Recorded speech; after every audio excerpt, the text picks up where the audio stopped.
मावळा कोल्हापूर फाउंडेशन वर्षभर विविध सामाजिक उपक्रम राबवत असतं. फाउंडेशनच्या वतीनं राजर्षी शाहू महाराज यांच्या शतकोत्तर सुवर्ण महोत्सवी जयंतीच्या निमित्तानं शाहू विचारदर्शन पदयात्रा आयोजित करण्यात आली आहे. या पदयात्रेतून राजर्षींनी केलेल्या शैक्षणिक, सामाजिक, सांस्कृतिक आणि विविधांगी कार्याचा जागर केला जाणार आहे.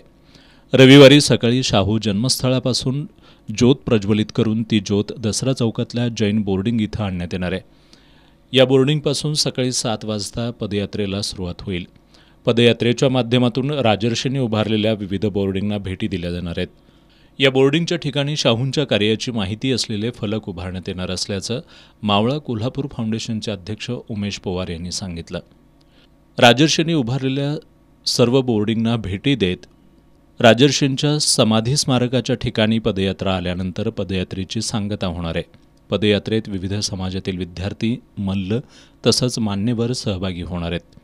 कोल्हापूरवासियांनी या पदयात्रेमध्ये मोठ्या संख्येनं सहभागी व्हावं आणि शाहूंच्या विचारांचा जागर करावा असं आवाहन मावळा कोल्हापूर फाउंडेशनच्या वतीनं करण्यात आलं आहे. पत्रकार बैठकीला सचिन पवार, मनोज गवळी, राहुल भोई, यश आंबोळे, संतोष हेंबाळी, ॲडव्होकेट अक्षय मिठारी यांच्यासह फाउंडेशनचे पदाधिकारी उपस्थित होते.